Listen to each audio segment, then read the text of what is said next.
Monday. Welcome into the CHGO Bears Podcast presented by PointsBet. Use code CHGO to live your bet life and get up to $2,000 in free bets. What's up, everyone? Welcome in. It's a new week. It is officially the dead period of the NFL offseason. Woo! Look who's here. Hi. Two people. Well, one guy who's in studio a lot, but not necessarily with us. My good friend Jay Zawaski is here. Who you probably, if you were just watching the Blackhawk show, he was doing that. Yep. And a big guest with Liam McHugh. So if you did not check that out, you should check it out. Go back, find it, and listen to their podcast as well, the CHGO Blackhawks podcast. And Will DeWitt's in studio today. Yes, I was excited to be here. Obviously, I'm not here as much as I would like, but it's awesome to be in studio. And like you said, though, Adam, it's the dead period of the off season, so that's why you guys brought me in.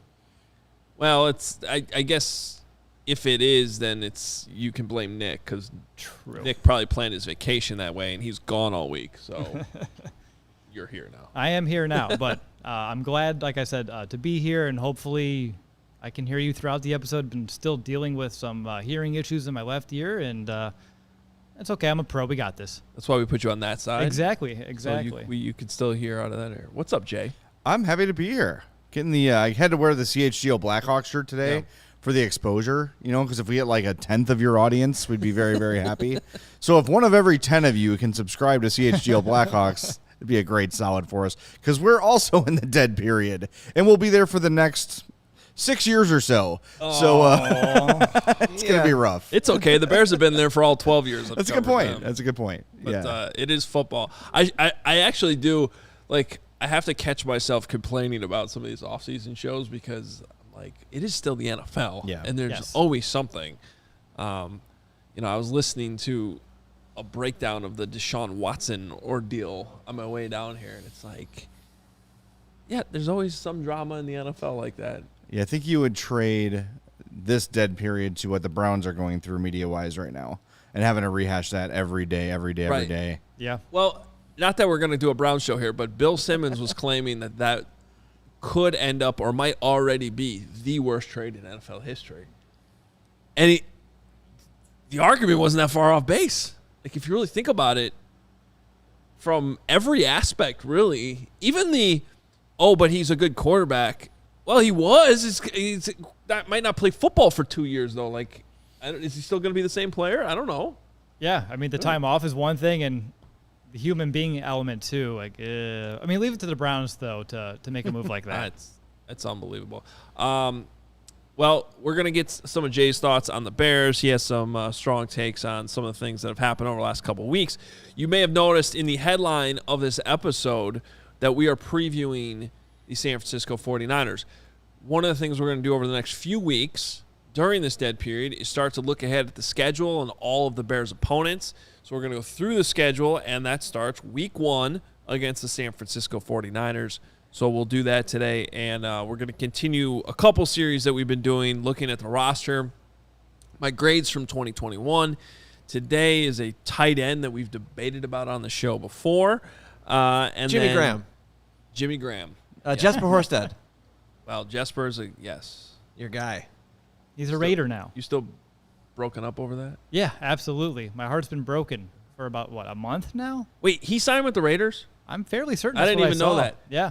The one touchdown he had, they must have been impressed because it was Exactly. in Las Vegas. They were playing that over and over again in the front office. We need that guy. He became available. There he goes. Wait, he actually caught the touchdown, too, at the end of the Vikings game, didn't he? It was like that Hail Mary that didn't count. But yeah. Did count? It was a strange play. It was a weird play. It was like an hour after the game when I realized that they actually counted that as a touchdown because it didn't matter. They signed him on June 7th. So, about a week ago. There you go.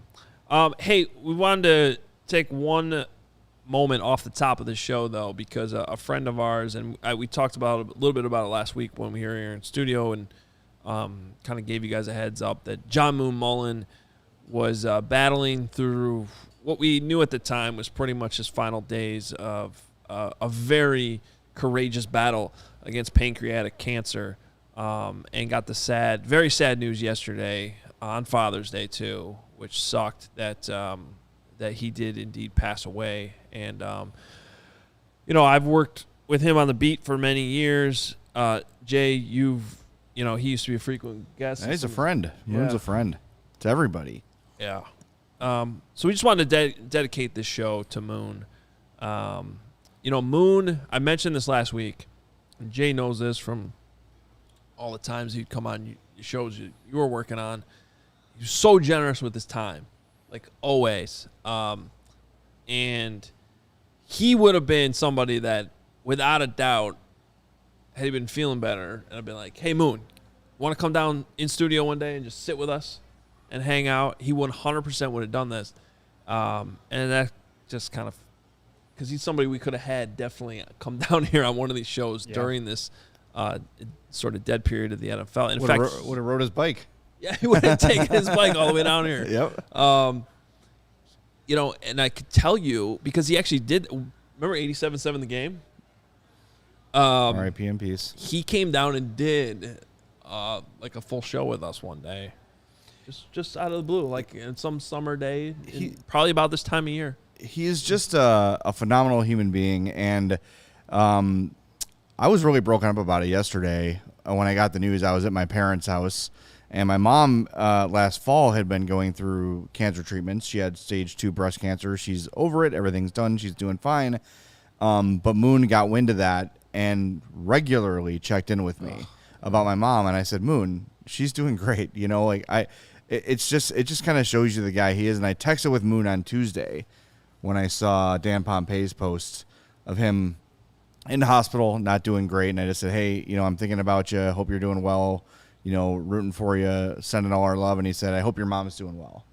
Like, that's the kind of guy he is and the kind of guy he was. And I was texting with Dan Pompei yesterday, and I just told him, like, I'm really having a tough time with this. And he's like, Moon has served, he's done enough. And Dan said, I wish I had my phone, but Dan said very well, like, I'm sad that I won't get to see him anymore, but Moon has done so much for so many people that his work here is done.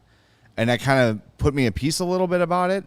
And look, like, I know Moon from, like you said, working at the Score, talking to him as a guest when he'd come on. We talked for 5 minutes before the segment started, 2 minutes when he was done, and then at Bears camp we would talk, and that was pretty much it. But he just always stuck with me as a guy who was special, who was different, who took the time to get to know you. There was more to him than just being a football writer. And to have even the slightest connection with Moon Mullen for me is an honor. So, I don't know. There are not enough kind words to say about Moon. So I could do an hour on him if you want me to. So we'll do a sideshow. Jay remembers Moon Mullen, but he is just the greatest guy in the world and positive till the end. If you don't know, he was making these cancer support videos for people on YouTube, where just positive messages, encouragement, the things he's done to stay positive and stay healthy. He's just an unbelievable guy and a tremendous character, and truly, like, for a guy who didn't wear the uniform, a Bears legend. Yeah. Yeah, no, that's a good way to put it. Yeah, the series that he was doing on YouTube was called Attitude Over Cancer. Yep. Taking something very, very negative and trying to spin it in a positive light to help other people, right? I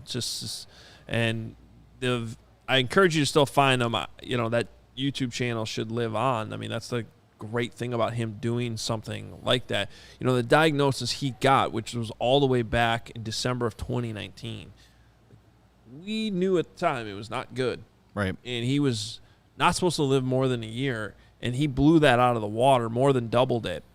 And then to take that experience over the last, because I think he started doing this about 7 or 8 months ago, started doing those videos, and to just, talk about his experience and try to help others that may be going through it too.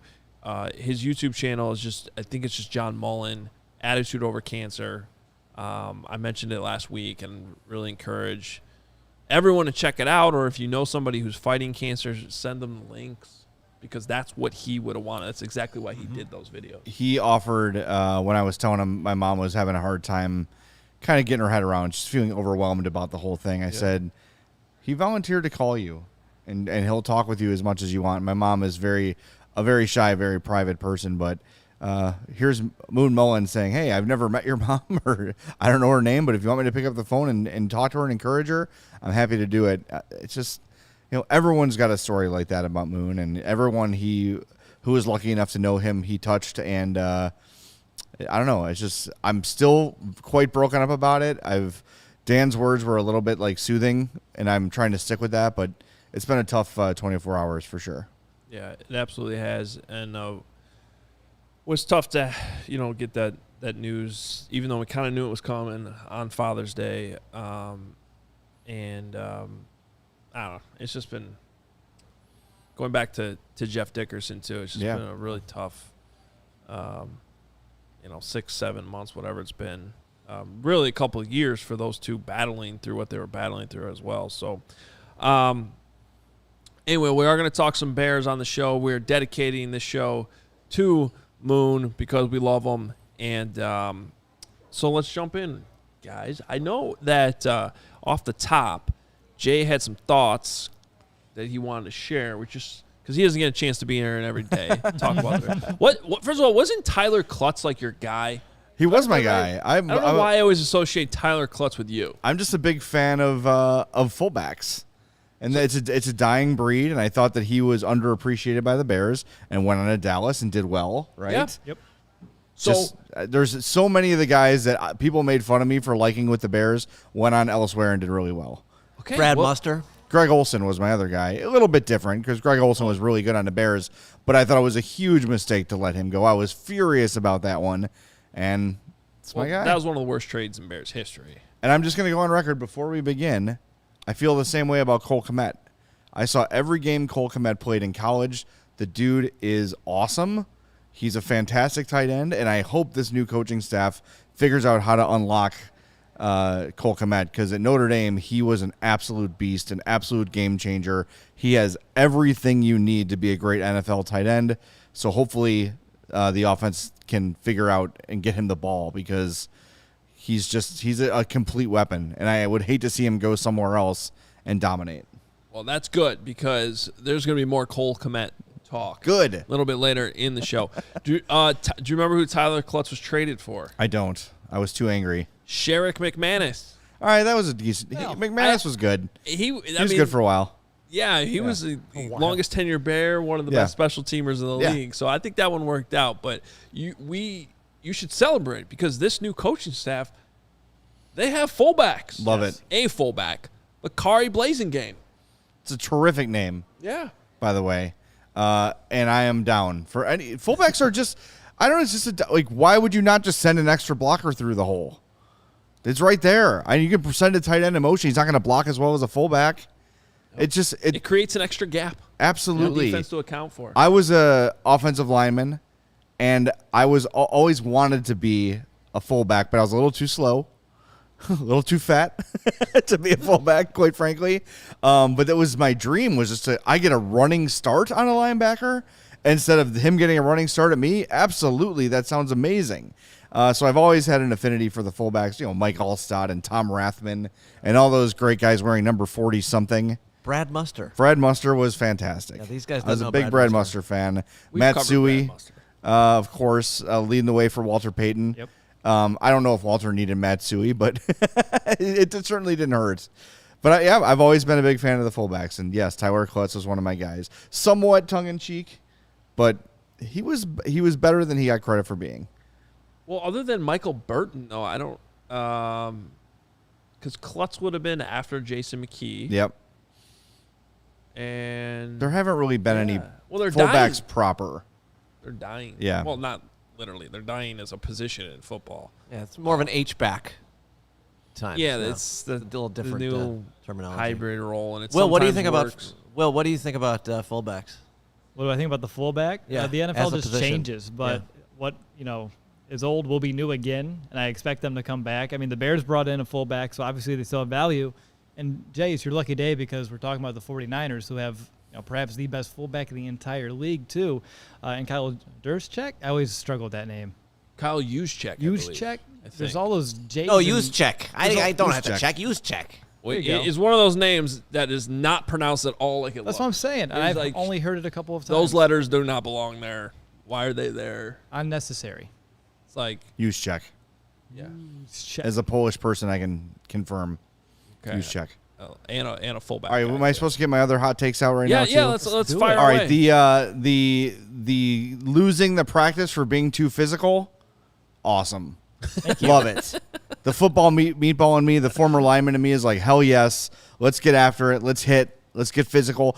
Every player on that team wants that. They want to be physical. They want to play football. That's why they're football players.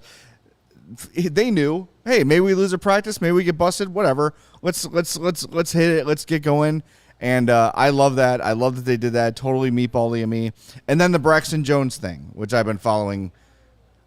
The concept of he couldn't possibly start because he was drafted in the 5th round is ridiculous. If the person is performing better than the other person, that person should be the one with the job. It is very, very simple. Draft status should not play a role, and I think that was a big problem of the past regime is, like, well, you've got to play this guy. We took him in the early rounds. No, screw that. He's not playing as well as other players play. And I've always believed that the best player should play regardless of draft status, and if Braxton Jones is the best option at left tackle, he should be the day one starter at left tackle. I don't get why this is complicated or a question. Oh, I think it's just more of it's hard to really know what he looks like yet because none of us have seen him in pads. Sure. At the NFL. Of course, I think it's, yeah. I totally agree with everything you're saying. I think it's just sort of been a surprise because it's almost like, what are they even basing it on so far, right? Because they haven't seen anyone hit. Well, and I think people are worried that it actually is more of a problem for Tevin Jenkins than like there's this great rookie in Braxton Jones. Sure. I will say, so Tevin Jenkins got off to an inauspicious start in his Bears career with the injuries and everything, but he's the kind of guy who, when he gets on the field, is a different guy. He plays with an edge. He's physical. And those are the sort of things you can't show in shells and shorts or in T-shirts and shorts, whatever. Like, he is a guy who is a mauler. And that part of his game is not going to show until until between kickoff and final whistle. He's a guy who's going to show it in game more than he's going to show it in practice. So if Tevin Jenkins is the best left tackle, he should play. I'm just saying whoever it is, regardless of draft status, I'm not saying Braxton Jones should be the guy, but if he comes out and is better than Tevin Jenkins, absolutely, that's the guy. And then you figure out right tackle, and whoever's better, Borum or Jenkins gets that job. I liked what I saw from Jenkins last year. I liked that he stuck up for his quarterback. Yes, he took a penalty, but I think in the long term, like, those things kind of do matter. Yep. And the other teams get a message like, okay, well, if we take a hit on Justin Fields, we're going to have to answer for it. And I know maybe this is the hockey meatball in me, but, I just think that Jenkins will get to show really what he's going to look like next season in the preseason when you get to see him up against actual competition at full speed in a game, because I think that's really where you get a true indication of a player like that's true performance level, I guess you would say. It's a big Braxton Jones day here at CHGO. He led off the weekly newsletter Yes, that he went did. Mm-hmm. out this morning, Yep. which is something you should be signed up for at allchgo.com. It's featured in my Bears Things column, which went up yesterday and you can check out this morning too, because I agree. I think he's a great story so far. Mm-hmm. I was struggling to think of a 5th round offensive lineman that has ever been thrown with the starters by June before the pads even go on. Jordan Morgan was a 5th round pick the same year the Bears drafted Kyle Long, and they were kind of both put in with the ones in the middle of training camp. I think after the first or second preseason game. It's rare to see that happen in June before the pads even go on. So he's got to be doing something right. Could part of it be, too, trying to light a fire under Jenkins? Because I feel like you guys would know this better than me. He seems like a different dude off the field. Kind of soft-spoken, maybe a little bit shy, not the most aggressive guy. But, anyone who's ever played before knows that people have that switch. And that's how I am. I'm very docile.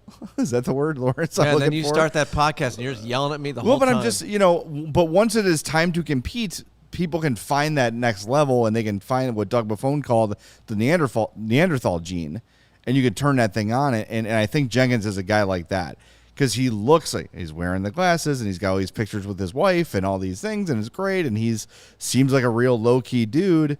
And then, the game starts, and he's pushing people around and shoving people, and he's a different guy.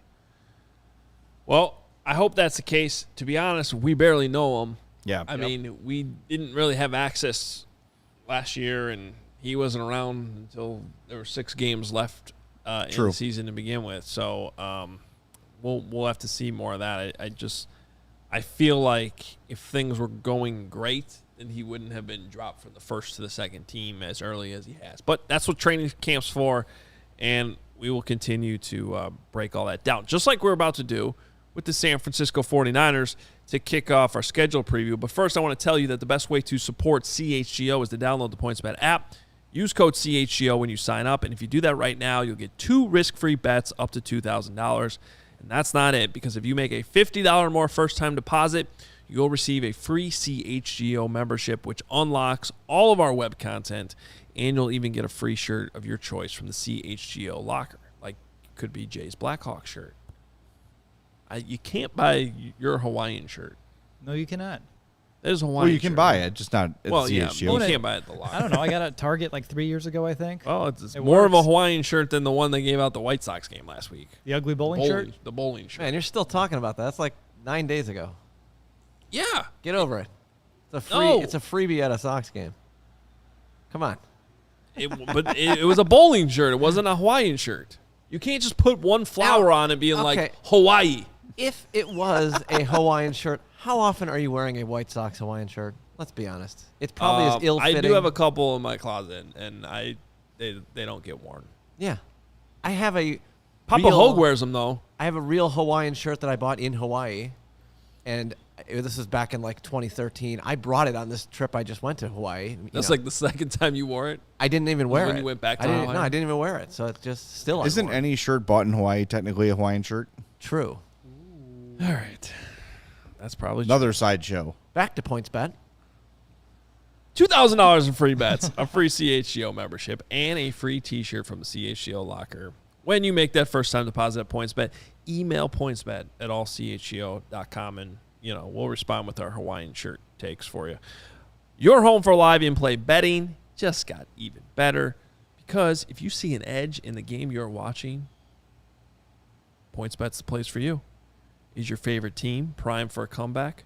Don't just watch the game. Bet along with live in-play betting with PointsBet, because consumers say it has been the fastest with their live bets. Download the PointsBet app right now. Use promo code CHGO. And once the game starts, don't just bet. Live your bet life with PointsBet.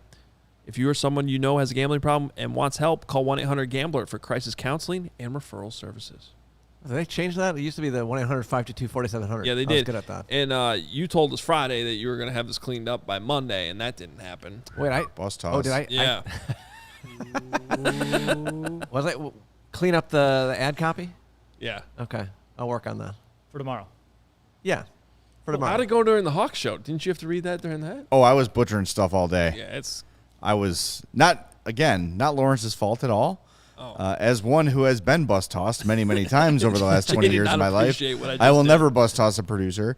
So no, it was me. I was the close of the show today was absolute chaos. Yeah, I it's gave fine. Lawrence like roughly 17 out cues. Yeah, and I Oh, I did that every day. I went with the old Ed 16th. Farmer goodbye. Oh yeah. Oh, yeah. and I went with the 16th, so we ended up cutting off Yeah. something. Thanks for joining us on the CHGO For the Blackhawks record, podcast. the only reason I brought that up again was because we were talking about it on the show. Yeah. As part of a bit, as I struggled through that read Friday, so we were just following up. Yeah, no, you're right. Yeah, and It's not like it was a conversation after the show. Man. No, yeah. I still probably bus toss you though, This Yeah. talent, man. This I know. egos are Okay. out of control. That's what it is, Lawrence. Wild, especially me. wild stuff. Well, he lives that boat life. We saw That's him what everybody says about sitting Hogan. outside last week by a boat. Yeah. Yeah. Am I clear to talk about our next sponsor? No. Yes. Oh, As long say as you- no. I can't hear you. Go for I it. was going to say, as long as you can hear us. Come on. All right. So I have to tell everyone here about Athletic Greens. You know, I started taking AG1 because, well, I don't like taking a bunch of pills. I want some better gut health, especially right now. I'm taking 2 antibiotics. So I need all those probiotics that I boy. can get in my body right now. Of course, you know, having more energy is great. Optimizing the immune system. Again, there's just so many great benefits of AG1. So, like, really, what is this stuff? It's with one delicious scoop of AG1, you are absorbing 75 high-quality vitamins, minerals, whole food source superfoods, probiotics, and adaptogens to help you start your day right. This special blend of ingredients supports your gut health, which, again, very important to me right now, your nervous system, your immune system, your energy, recovery, focus, and aging. Honestly, all of the things. I kind of incorporate AG1 in my life. I don't do it every day. I'm bad. I don't do it with my vitamins either. I'm really bad at doing things every single day, but it tastes great, and I try to remember as much as I possibly can. One thing about it, I just want to make sure everyone knows that it is lifestyle friendly, whether you eat keto, paleo, vegan, dairy-free, or gluten-free. You can take Paleo. AG1. You mean- Paleo? It's paleo. Paleo? Yeah. Paleo? You know, you're a paleontologist. and that whole thing? Paleontologist? You eat certain things? Paleo. Yeah. I'm just learning so many things Continue. today. I love it. And then I just want to let everyone know right now it's time to reclaim your health and your your immune system with convenient daily nutrition. It's just 1 scoop in a cup of water every day. That's it. No need for a million different pills and supplements to look out for your health.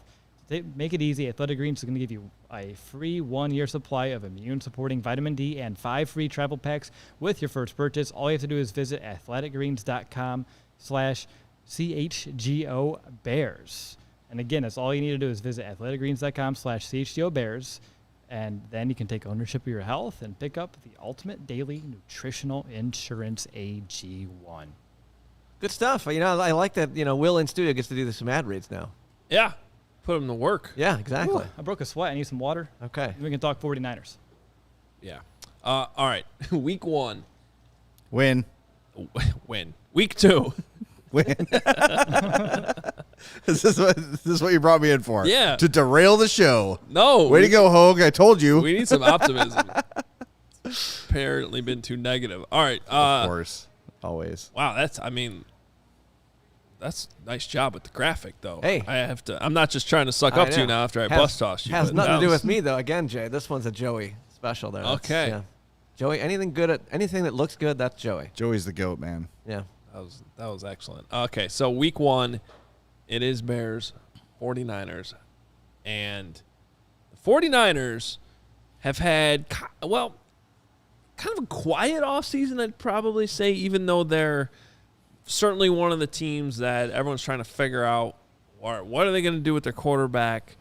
But I think most people all assume that Trey Lance is going to be their quarterback and that they've just been trying to figure out some type of solution to get something for Jimmy Garoppolo, even though there doesn't seem to be much of a market for him. I could think of one team that maybe should have gone that route over what they did, like the Cleveland Browns. Would have been a little cheaper, A little bit. with a little less drama. Although I guess at that point you should probably just keep Baker Mayfield. But all right, well, let's talk about these 49ers a little bit and see what the Bears can come up with a win. If you look back at last season, the 49ers went 10-7, and that gave them the 6th seed in the playoffs. But they went on to the NFC Championship game before losing to the Rams. They had that big win at Lambeau Field with Robbie Gould kicking the walk-off against the Packers and rubbing it in with the little Packer comment. That was awesome. And since then, the 49ers, with some cap problems because of that Jimmy Garoppolo contract that's still on there, they had some key losses. Arden Key went off to the That's definitely a key loss. There's a key. Oh. Boom. I see what you did there. See what you did. That is a key loss. He went on to the Jacksonville Jaguars, got paid there. DJ Jones went to the Broncos. They also lost Raheem Mostert, who's been a big part of their running game. And then Lincoln Tomlinson, who's from right down the street, I believe. I think he was the Lane Tech. I think that's correct. Yeah. Yeah. he was also out of there. And then they did sign, their big signing was Charvarius Ward at corner and then Hassan Ridgeway. I mean, I don't know that any of these losses or additions are really, going to result in a huge swing for the 49ers this year in terms of how many games they win. But I think that ultimately will come down to what they get out of Trey Lance. Yes. So I believe that, Charvarius Ward will help this team. I know the secondary was kind of the Achilles heel of the 49ers last year. They signed him to a 3-year, $40 million deal. And last year, he was one of the best corners in the entire league. He was 9th in the NFL with 11 pass breakups. He had the 5th best reception against him, only allowing 51% of all of his targets to be completions. He also had 2 interceptions a year ago. They brought him in to kind of be that lockdown guy that they were missing and allowing some of their other corners to maybe move someone inside that was playing out because their nickel spot was a sore spot again last year. But you keep mentioning Trey Lance, and I just want to put it out there that if I can put money on it, he's the week 1 starter, at least with all the podcasts I listened on the way up my 4-hour drive this morning. That kind of seems to be where they're thinking right now in the Bay Area. And what I've heard coming out of OTAs is that the ball is coming out of his hands a little bit better than a year ago. I didn't know he had that hairline fracture in his index finger on his throwing hand, which was kind of messing with his throwing. He had to learn how he relearn to release the ball in a different way just because of it, and receivers struggled with it, but it's kind of back to normal. And I keep hearing good things about him from his teammates, his coaching staff. So they just keep talking him up so much. To me, it has to be Trey, which again, Justin versus Trey, huge week 1 talking point for us to kind of, break down and preview between now and then. I just don't understand why they don't just come out and say it. Like, that he's a starter. They haven't declared him the starter. They haven't named him the starter. I understand it's a tricky scenario with having a veteran still there and Jimmy Garoppolo, who they probably feel like has been a great teammate forever and all these good things. But some of it sort of reminds me of the Bears with their silliness last year, with just like they get so worried about talking a rookie up too much that they're just overthinking it, in my opinion. Right. Everyone Jimmy knows. G is soft. We knew you liked Trey Lance when you traded up to get him. Like, it doesn't need to be some secret that's saying we like him, he's going to be our starter. No kidding. Like, you spent all that draft capital to go get him. I don't understand why it's got to be that tricky. And I still like him. Like, I like Trey Lance coming out a lot. But when you start thinking about how the guy's played almost no football in 2 years, you do wonder, week 1, Soldier Field, he's getting to start. Like, what is that going to look like for a guy who played 1 game his last year at North Dakota State because they didn't have a season and they basically created this exhibition game for him, and then last year had very limited playing time in San Francisco? Like, you can talk yourself into the idea that he could struggle right away, and the Bears could be in position to steal a win in week 1. Well, I mean, Coach Eberflus, defensive coordinator Alan Williams, that's going to be like their number 1 priority on defense, is find ways to make it complex and complicated for Trey Lance. Hopefully Soldier Field shows out. It's a tough road environment as well. And what I like about this, it's kind of like a case study between 2 different rookie quarterbacks that went in different paths, right? You had someone who sat and learned behind Jimmy Garoppolo. Then you had someone that kind of got thrust into the fire right away, and we'll see exactly what those results lead to. It's just a little different for the Bears because Justin is learning a new offense for the 2nd straight year. He's not been in the same system for 2 years to kind of see what that growth can be, but I still believe playing in the NFL, having that game experience is going to help Justin, and hopefully the case study does point over to the Bears in their favor here come week 1. I think if you're a 49ers fan, you want Trey Lance to be your starter from week 1. I also think if you're a Bears fan, you want Trey Lance to be the starter week 1. Yep. Because you get an opportunity at home to take advantage of all those, the rust of playing in a full speed game, because even preseason is not full speed most of the time. And the first start jitters, all those sort of things. It could be a ripe opportunity for the Bears to take a win from a team that they probably otherwise later in the season would have no business competing with. A team that went to the NFC Championship. That's really the Niners remind me of the Cutler Bears a little bit, where they've got all the pieces but the quarterback to get them over the top, and maybe a little bit of a step back this year. But like, I don't know, Garoppolo is just good enough to get you there, but not good enough to get you over the hump. So Trey Lance is their future. They know that. Why not just start at week 1? So by the time you're ready for, mid-season when the game, they all matter, of course. There's only so many of them, but you want to get him ramped up so he's at peak potential for when they are competing for or in a playoff spot. I think starting Garoppolo for them would be a mistake. Maybe you get an extra win, but I think they are foolish to not just say, here are the keys, take the car, and let's go. Because he's the kind of guy, he's the kind of quarterback, or they think he's the kind of quarterback that can change a game on his own. That's why you trade up to get Trey Lance and do it. Like you said, Adam, you make the aggressive move to trade up. Don't be afraid now to use it. It kind of goes back to my thing about Braxton Jones. Like, just if he's better, play him. Right. Play the better player. It almost makes you wonder if, that he's not ready. Right? Which is a concern if you're a year in. That would be a concern. Yes. Are they worried that, to your point, Jay, they have this great team, but if Trey Lance isn't ready to take off, are they going to need Jimmy Garoppolo just to kind of fight through the season? They made it all the way to the NFC Championship last year. They played in a Super Bowl with Jimmy Garoppolo. But then how do you – so if that's what you do, right, and let's say the 49ers look like they did last year, then when do you pull the plug? Do you just not, and you just stick with Garoppolo and then fall short again? Because then you got to bring Lance in mid-season, and then you've got to – they're two totally different quarterbacks and what they bring. So you can't just, plug one in. You know what I mean? You totally change your game plan. So I think whatever it is should be the plan. And if Lance isn't ready, then fine. Go with Jimmy G and see what happens. But if you have any sort of question at all, we think Trey might be ready, he's ready. Do it. Right. Try that. And then you can always go back to Jimmy if it doesn't work out. Adam, if the Bears defense did what it did last year, it doesn't really matter. Trey Lance could have a field day. Do you remember the big issue last year in that game? There was a few. I remember their head coach had COVID, and the Bears head coach, and Chris Tabor was the coach in that game. And then I remember Justin Fields running 700 yards in circles and finding the end zone on what was probably the most exciting play of the season. So just because their head coach had COVID, it doesn't excuse they had no pass rush. They didn't touch Jimmy G one time, not a single quarterback hit.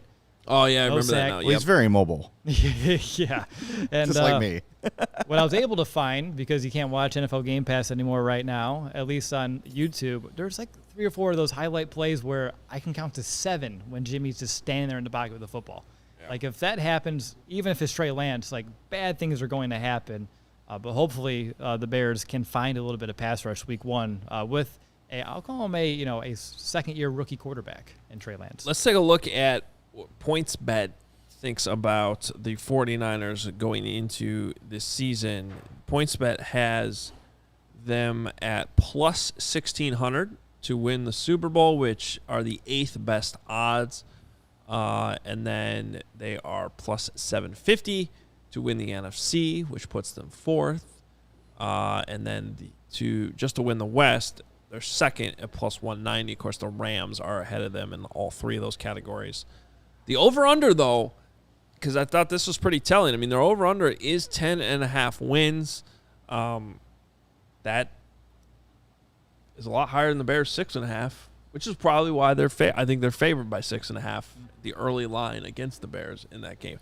That is one thing I feel strongly about. I mean, we got a lot of comments here from Bears fans saying, oh, the Bears can win this game. I think they have a chance. The one thing I love right away, and I think I said this when the schedule came out, I don't think the 49ers should be 6.5 points better than the Bears at this point with a quarterback. I mean, would that tell you think that that PointsBet and other sites like that believe that Garoppolo will be the starter? Because I think if Garoppolo is the starter, I could convince myself that the Bears lose by a touchdown. Well, let me ask you this. That does not seem far-fetched. Of those 3 quarterbacks we're talking about, which one would you want going into the game? As a Niners fan? Just in general, if it's a Bears fan. So I have my pick of Fields, Garoppolo, or Trey Lance. Trey Lance. Which quarterback gives you the best chance to win that game? God. If we're playing on like a neutral offense, like Team X. Yeah. I'm just saying, like, Fields might be the guy you want. I think you're right. I was going to say that. I so think Justin I guess Fields that's is my the one. point to say, like, they're like last year when the Bears went to L.A. on Sunday Night Football against a really good Rams team with all those stars. Now they have Matthew Stafford. It's like, okay, I understand why they're 6.5-point dogs. Like, this makes sense. I think the 49ers are the better team. Don't get me wrong on that. But this game's being played at Soldier Field. It could be a quarterback making I don't want to say his first start because he did have a couple last year, but really his first start taking over the 49ers. Yes. And I don't know that he's the best quarterback on the field in that situation. So is that really you're putting your money with, like, I'm taking the Bears 6.5 then in that point. Just in that conversation, looking at it that way. That's fair. Especially because they're going to be staring at a new defense, too. But you can't look at it like a neutral offense because the 49ers offense is so much better than the Bears offense. That's true. And they've got so many more weapons. So if Justin Fields is quarterbacking the 49ers, hell yes. Give me the 6.5, right? Well, but that's another thing we should bring up then is the whole Deebo Samuel situation. Exactly, yeah. Because what's that going to look like? I mean, I do trust me, I usually side with the players in these things, but I do have a little bit of respect for how the 49ers have handled this because the wide receivers have kind of just taken over control over, no, I want to go here, I'm demanding this trade, blah, blah, blah. And I do think there has to be a little bit of give and take. And the 49ers have a guy in Debo who kind of reacted to everything going around the league, and they're like, no, we're not trading you. Sorry, yeah, man. no. You're our best weapon, and that's not happening, So I know he did at least show up to their minicamp. So unlike some of the other receivers that are holding out, he is someone that at least showed up and was available. He's doing like the holding in thing. Yeah, like he's still being around, which to me says something. Again, they may just be, with their cap situation, like you said, like maybe they have to unload Jimmy G in order to get Debo exactly where they want him. And I know Ian Rappaport the other week was on the Pat McAfee show pretty much saying like he believes that with some of the moves the 49ers made, drafting a running back in the third round, like, hey, we're not going to run you between the tackles as much as we did in the past because I know he doesn't want to kind of absorb that contact. And for the 49ers, that would be smart to kind of lengthen his shelf life a bit by, if you're going to give him the football as a runner, cool. But, maybe it's more in a gadget role than someone that's in between the tackles type of runner. But Debo, I would expect to stay there for sure. It's just a matter of can they come to terms and do they have the money to even do that? All right, I'll put you on the spot. Starting with you, Will. Bears win. Bears cover. Ooh. I'm still going Bears win. I did that during the schedule show for us, and I'm going to stick with it. I believe it will be Trey, and I think the inexperience in week one and with what Coach Eberflus and defensive coordinator Alan Williams will be able to do in terms of finding ways to make it confusing, complicated, and a little chaotic for Trey will be just enough to get us over the top. Jay? I agree. I think they win. I do think it will be Trey Lance, and I think those first game jitters will play a role, and I do think the Bears get the win. Well, all right, I'm going to take the 49ers to win the game, but I do think the Bears cover. I think that's going to be something we see a lot this season. Like, I think the Bears are going to be in a lot of football games, play a lot of teams tough, and then not win them all. Come on, you think Robbie Gold's going to come back to Soldier Field and miss that clutch kick he's going to have in the fourth quarter?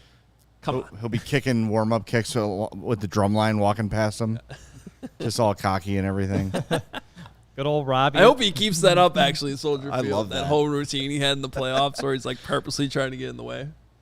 The only way I can see the Bears losing, though, is if the two-headed monster in the defensive line just takes over, Nick Bosa and Eric Armstead. Because Bosa, I don't know who's playing tackle on either side for the Bears right now. And he had 21 sacks and 88 pressures in the 20 games they played last season. And at this time a year ago, he was just rehabbing his knee. Like, he wasn't able to put in a typical offseason. And this dude's going through a typical offseason right now, working on his game. Like, that's scary to me. And Armstead's a beast, too, going up against the Bears' right guard, whoever that's going to be. Won't be an issue. They have a fullback. Hey, Bears. I love it, There Jay. I love it. Bears. Fullback. 49ers have the best fullback in the league. Oh, yeah, that's right. If you enjoy CHGO, one way to help us continue to grow is to download the PointsBet app. Use code CHGO when you sign up. Not only are you going to get 2 risk-free bets up to $2,000, but if you make a $50 or more first-time deposit, you'll receive a free CHGO membership, which unlocks all of our web content, and you'll even get a free shirt of your choice from the CHGO locker. Any questions, email pointsbet@allchgo.com, and we will help you out. And in case you missed it, online sign-up is available in Illinois. You can download the PointsBet app right now, register your account from start to finish, all from your phone, and you can bet on the bets we just had up there with the 49ers. You have a weird smile on your face right now. I'm just wondering if you're distracted by the new full screen. I was going to say, you're just proud of what's on the screen or what? I'm just wondering. Okay. If you noticed or not. So what are you waiting for? Once the game starts, don't just bet. Live your bet life with PointsBet. Gambling problem, call 1-800-522-4700. All right, we got a couple players to fly through towards the end of this podcast. We appreciate Jay Zawaski being here with us and pulling double duty with the Blackhawks show already in the books. Yeah, for sure. Thank you. Thank you. Subscribe. CHGO Blackhawks, please. Okay, my grade, the player for today, which Jay brought up earlier. I'm glad you're here today. All right. That was just a coincidence. Is Cole Kmet, the Bears tight end, who I was actually surprised this grade came in as low as it did because I have talked up Cole Kmet quite a bit too. Do we have to discuss H-War for Jay, who's not seeing this? Lawrence dubs it H-War, H-War, my okay. grading system. Yeah, we don't. But I don't understand it. I've heard it. You'll understand it by the end. I'm up on it. Okay. Once you see Roquan Smith up above 5, it'll start to make more sense to you. We'll get there, everybody. But that's why we put in parentheses what the number means. Anything between 1 and a 2 is a fringe starter. Obviously, if you're closer to a 2, that gets you closer to starter status. That's why I was a little surprised Cole Kmet is as low as he was here because I still considered him to be a starter. I'd say he's probably played as like a low-end starter at this point because it's hard to be too complimentary about a guy who's only has 1 touchdown in 2 seasons. That being said, we also understand anybody who's watched these games that the way they were in love with Jimmy Graham and using Jimmy Graham in the red zone and Cole Kmet would get him all the way down into the red zone and then be like, okay, let's throw to Jimmy now. It should help Cole Kmet that Jimmy Graham is not here. But regardless, this is a big third season for Cole Kmet. We see a lot of tight ends in the history of the league, especially recent history. It takes a couple of years to adapt to the game, find the right way for them to be used, learn how to block the right way at the NFL level. And a lot of them break out in year 3. And I think that with Jimmy Graham out of the way, with this new offense, it is go time for Cole Kmet. Kind of a make-or-break year for him at this point. I'm glad you're coming around a little bit. We've had this conversation a couple months ago about where we should be standing with Cole Kmet, and I was a little surprised when I saw that in our notes here this morning too, that you're taking those scores or the lack of into some consideration. Well, remember, that grade is 2021 results. Correct. Right? And I think a lot of the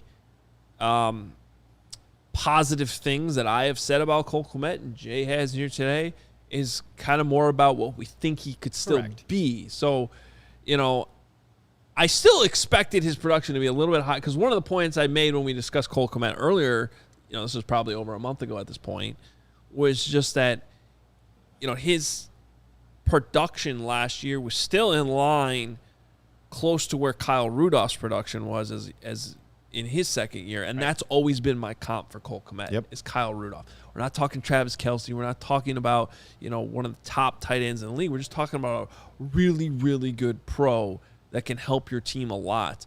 And I still feel Cole Kmet will be that player. Do you weigh turnovers into your grade?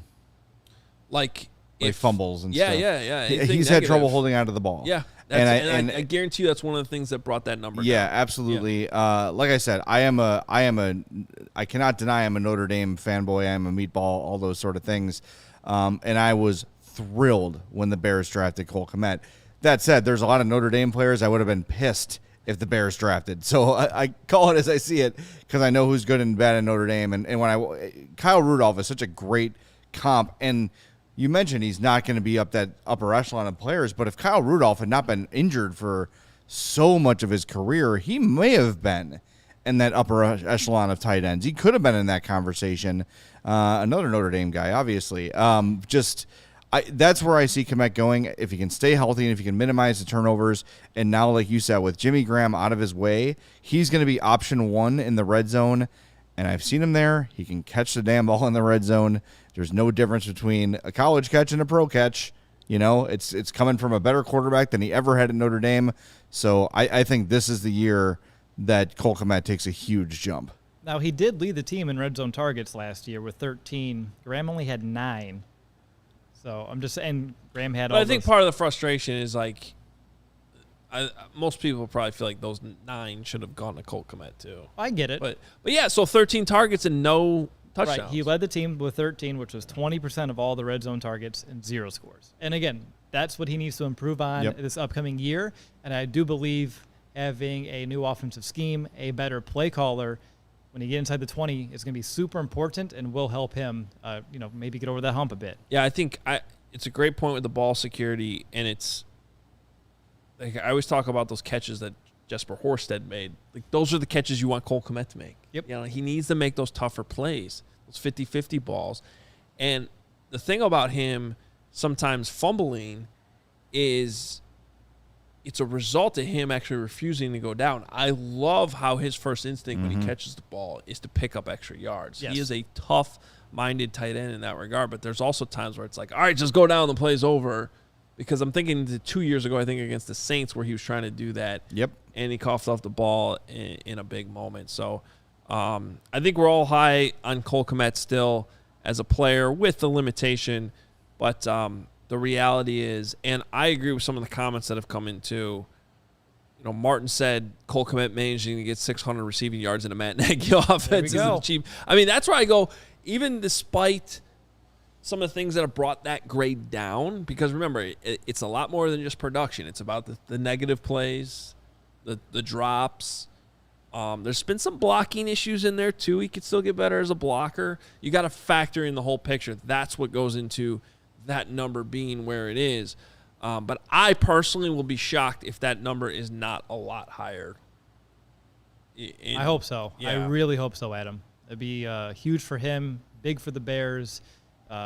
Even though Ryan Poles didn't draft Cole Kmet, it's so important to build your teams through the draft, and he was the Bears' first draft choice of that draft because they didn't have a first-round pick that year. Gosh, you just hope it clicks and he can stay here for some time. I see Nick down there. Yeah, go away, Nick. He's on vacation. See, you didn't see me there on vacation. What do we think Nick is doing right now in Punta Cana?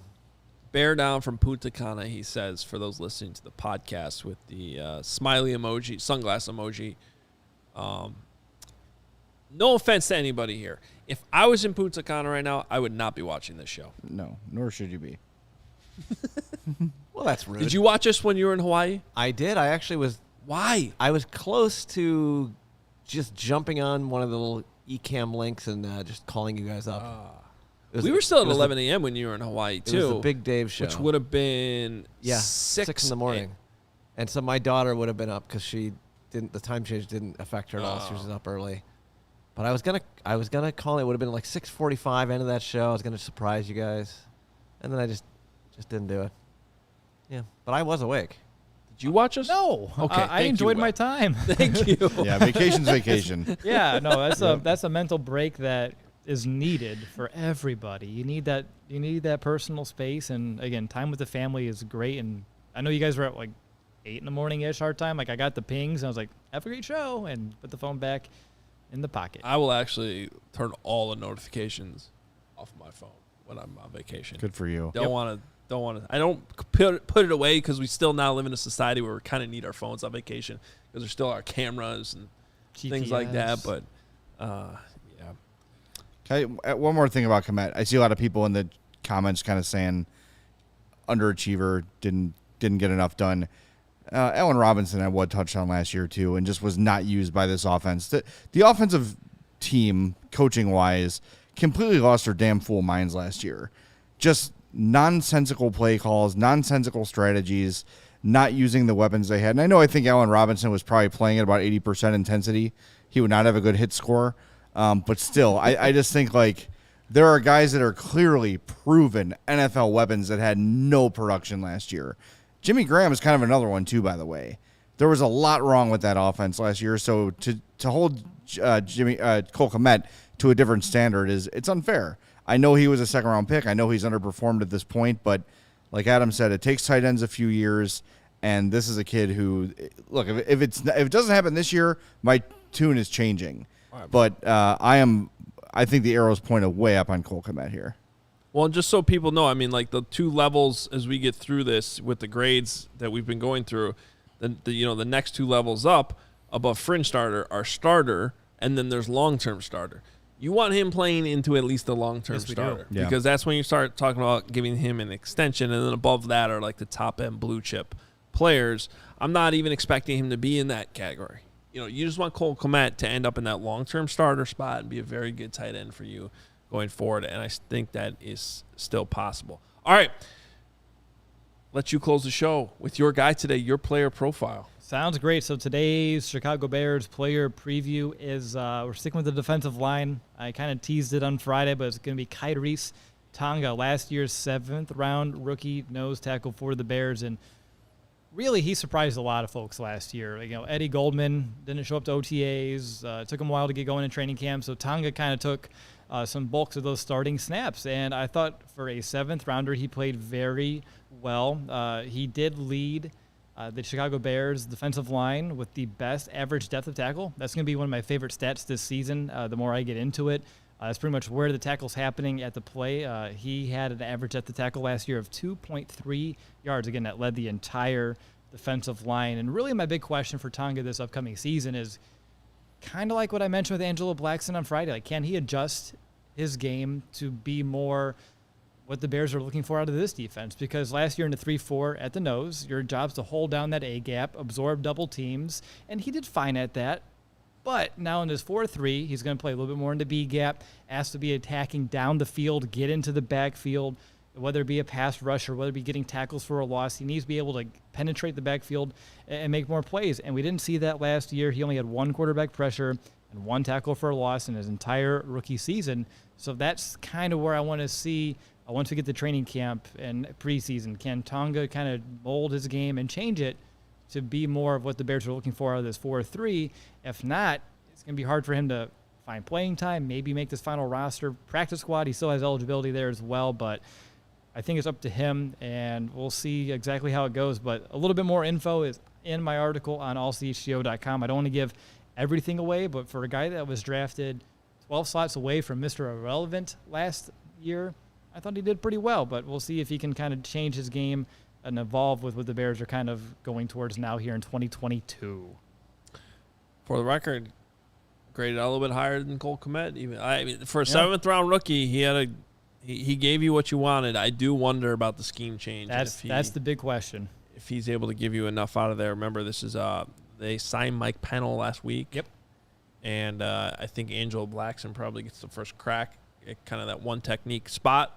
But Tonga might still be able to adapt. I just wonder if he has enough quickness in there. That's the question. And if get upfield, if he shows enough, that's like still fringe. Like I said, he does have practice squad eligibility, so he doesn't have to go nowhere. He can still be in the fold. But like you said, with Pennell being the addition, there's a chance he may not make that final 53. Remember, though, Pennell was with the Bears last year, too, and didn't make it. So we'll see. Yeah. We'll give just some added depth there. Yep.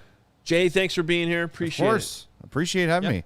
It was Thank you. It was fun. Check out the CHGO Blackhawks podcast on every day, right? Usually before us at 11. Every day at 11. Yep. So a lot of good guests there and hockey talk. They have a head coach. Nope. They're getting to it. Do they need one? I mean, It probably. took it felt like 4 years for them to find their GM. Well, they just hired their interim. I think they probably knew they were doing that, but this week is when coaches are going to start to fill in. Okay. I predict they'll have a coach this week or early next. Okay. Yeah. The Avs sweep? No, they're not going to sweep. No. I think Avs in 6. I'm going to stick with that. I'm going to change my pick from Avs in 7 to Avs in 6. But they're really good. My wife and I were able to we had the grandparents over. Game 2 was Saturday night, right? Yep. Losing track of my weekend. Yeah. So grandparents, you know what? had the kids. Everybody was asleep. We snuck away just for like a drink real quick. There was some random guy sitting at the end of the bar who got – I've never seen somebody get so excited about a goal that made it 7-0. I'm like, He had that the guy over, must I have guess. had, was the over-under 6.5? That's Yes. probably about, That's yeah. what I was It thinking. was. I'm like, that over-under had to have been 6.5. Yeah. And that guy, it must have been part of an even bigger parlay or something. The guy was way too excited about it. Yeah, when It the was over hilarious. 6.5, you don't expect 7-0 to be the reason you. Boy, I made need that seventh goal from Colorado. He had a buddy with him, and all of a sudden he goes, "We did it!" I'm like, "What's the score?" Buddy, it's 7-0? been done for a while. Okay, we're still watching this. I'm surprised the game was even on, but Hopefully good. he used PointsBet. I hope so too. Yeah.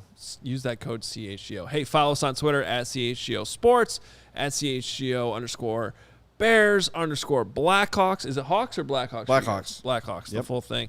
And then find Jay Zawaski on Twitter too. You're just at Jay At Jay Zawaski. There it is. Stayed up all night trying to dream that one up. Good job. Good job by you on that. Appreciate it.